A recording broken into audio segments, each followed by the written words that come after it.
All right, look at how much we've learned in this unit so far.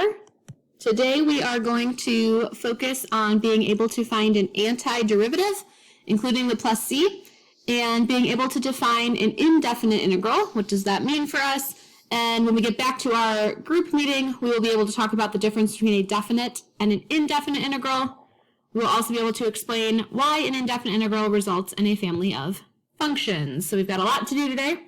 Let's get to it. Oh, well, that's a blank page. That's great. All right, déjà vu. Let's start with a problem. This final part epitomizes the problem, right? So when we get to the final part, that's what we're working toward. Don't use the word it's, Mr. Lakin. Come on. Here is an age-old problem from a specific example. So g prime equals the derivative with respect to x of f of x, which we would notate then as f prime of x, right? The derivative of f is f prime.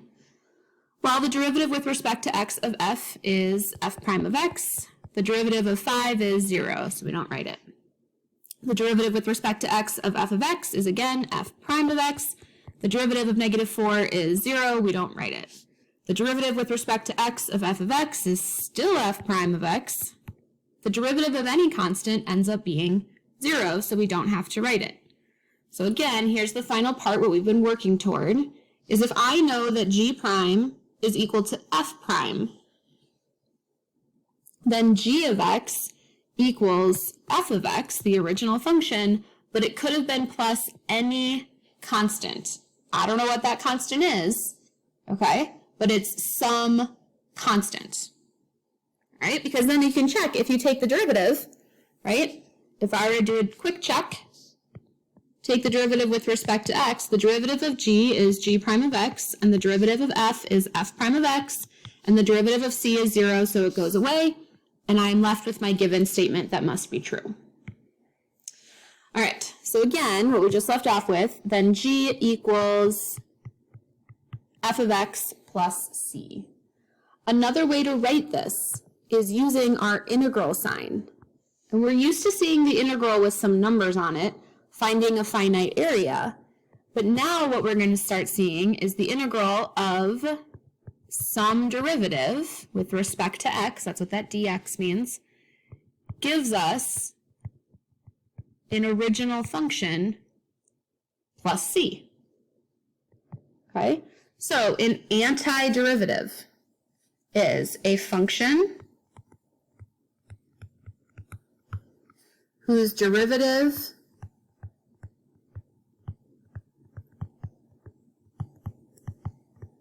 results in the given expression. So this right here is an antiderivative because this function, boxed in red, if I take the derivative, I would end up with the given expression. An antiderivative is a made-up word. Thank you, Lakin. All right, a family of functions is when we take some sort of a function, but you can't really use the word function in its own definition, right? So a family of functions, we'll talk about the visual representation, would be a graph or a mathematical rule that has been shifted by a constant, some constant c. I don't know what it is, we'll just call it c.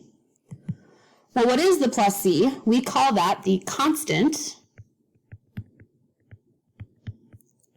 of integration. So when we take the antiderivative, we end up with this plus c because we know that our original function, the antiderivative, could have had some number hanging off the end that when I take the derivative, I don't see it anymore. All right, so an indefinite integral, remember that's an integral like this without the a's and b's, allows the math student, hey, that's you, to work backwards from a differential equation. A differential equation is a derivative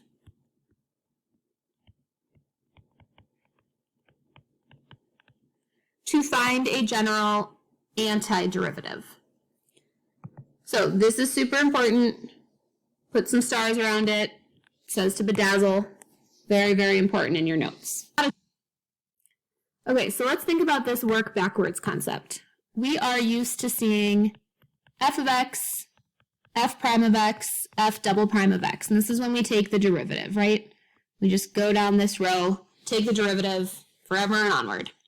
Taking the antiderivative is taking a step backwards. Well, how do we notate the layer above little f? Often in calculus, we will use capital F. So what this means is if I have the integral of little f of x dx, it's saying what is the layer above? What is the antiderivative? Well, the antiderivative is the function capital F of x, and we could have had some constant added onto it. So what's happening here is this acts as our differential equation, and I'm working backwards a layer. Well, the way these things work together then, the antiderivative of little f is big F, which means the derivative of big F is little f. Okay? And think about that, because if I was at big F and I went down a layer, I took the derivative, I result at little f. It's the first time you're seeing this. We're going to do it a lot, don't worry. But I like to think about as soon as I see the antiderivative of little f is big F, I immediately write that means the derivative of capital F is little f. The big sibling of little f is the older brother. The little sibling of the brother is the little sister. Okay? All right, so example 1 of infinity. There's not actually infinity. This is a differential equation. This is something that starts as a derivative. F prime is equal to 4. Well, what's the antiderivative of 4? What function, when I take its derivative, lands me at 4? Well, that antiderivative is 4x, but it could have been plus 20, right, for all I know. Another one could have been 4x minus 16, for all I know. The general antiderivative we would write as 4x plus c, some constant. Because what this means is I know that my slope is supposed to be 4. 1, 2, 3, 4, right? This is my slope. This is my f prime. So the layer that would have come above it needs to be the line 4x, that shape. Now, it could be 4x plus 0. It could be 4x plus 20. It could be 4x minus 16. It could be 4x plus 2. I don't know. It's 4x plus c, and that c allows us to shift up and down the vertical axis. Okay? This integral sign, right, when we don't have the a or the b, this means take the antiderivative. So the antiderivative of 2x dx minus the antiderivative of 4 dx, because I can use my properties of integrals. Well, what would I have taken the derivative of that lands me at 2x? The antiderivative of 2x is x squared, which we saw in our warm-up. Technically, though, I have a plus c, because I don't know if that x squared is way up high or way down low. I just know that it's got the shape of x squared. Minus, this one we just did, what is the antiderivative of 4? The antiderivative of 4 is 4x shifted up or down the y-axis. Don't know. So putting this together, I'm going to end up with x squared minus 4x plus some constant. Now, you might be saying, but Ms. Schwartz, you've got c minus c. And I agree with you. But do we know what those c's are? One c could be positive, one c could be negative. Maybe the c's are equal and they cancel out. Maybe one c is 4 million and the other c is negative 2. They wouldn't cancel out. I don't know. So that's why I just write the generic plus c. Okay, so we just found an antiderivative, which means I could check my answer by taking the derivative. Well, the derivative with respect to x of x squared minus 4x plus c is going to be 2x minus 4, which is what was in here. And so my answer checks out. All right, here's another differential equation, cosine. So f prime is cosine. What would I have taken the derivative of that leads me to cosine? I would have taken the derivative of sine of x. I know that for sure. Maybe it was sine of x plus 4,000. Maybe it was sine of x minus 0.9. I have no idea. But the general shape would have been sine of x. And I could have added any constant and moved that graph along the y-axis. So maybe it really was sine of x plus 0, right? But maybe it was way up here, sine of x plus 4,000. Maybe it was down here, sine of x minus 0.9. Don't know, okay? This is a family of functions because we have that shape, that general structure, being shifted just up or down. All right. Example 4. I'm looking for the antiderivative of secant times tangent. Well, what would I have taken the derivative of that leads me to secant times tangent? I can't break this up because this is multiplication. So I just have to think about my derivative facts that I know. Well, we all remember, of course, that the derivative of secant is secant tangent, and then we add the plus c because maybe that secant was shifted up 1 billion or shifted down 1 million. Don't know. So I just put the plus c. How could I check my answer? Take the derivative and check. The derivative of secant is secant times tangent. The derivative of a constant would end up being 0. Some indefinite integrals can be really easy to find the general antiderivative. Some are really difficult, okay? It's just part of the nature of the game. We're going to start with the simpler ones, but over the next couple months, we'll be working on some of the more complicated ones as well. How do you deal with a product or a quotient when you have stuff in there? How do you deal with logs and exponentials? We'll get there all in good time. Common ones that you will use often. Something to note is your constant of integration. So just like when we would take the derivative with respect to x or with time, right? This variable tells you what your independent variable is, okay? So just something to note. This will tell you what your independent variable is. If you take the antiderivative of some constant, it just becomes that constant times your independent variable, and then of course plus c.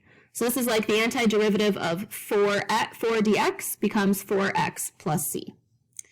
This one is called the reverse power rule. This is how you account for polynomials, right? And also anytime you're raising to a power that's not equal to -1, which I'll explain in just a second. You can write that in though. So what happens here is I'm going to increase my power by 1 and divide by the new power. Let's think about our power rule from derivatives. We used to swing down, lower the power by 1 and multiply. Now we're going to increase the power by 1 and divide. So the derivative of x to the third was 3x squared. The antiderivative of x to the third with respect to x will be increasing the power by 1 and dividing by that new power, plus c. Okay, and you can check by taking the derivative.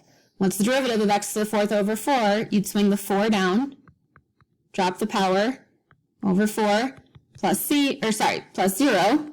These cancel out, and I'm left with x to the third, right? You can always check an antiderivative by taking the derivative. The reason n cannot be equal to -1 is think about what would happen if I had x to the negative first, and I took the antiderivative. I would add 1 to the power and divide by the new power. Even with a plus c, doesn't fix the divide by 0 issue. We'll deal with that later on. These 6 are your trig functions, right? If I take the derivative of each one of these things, I end up with what's in the antiderivative integral section. The derivative of sine was cosine, so the antiderivative of cosine is sine plus c.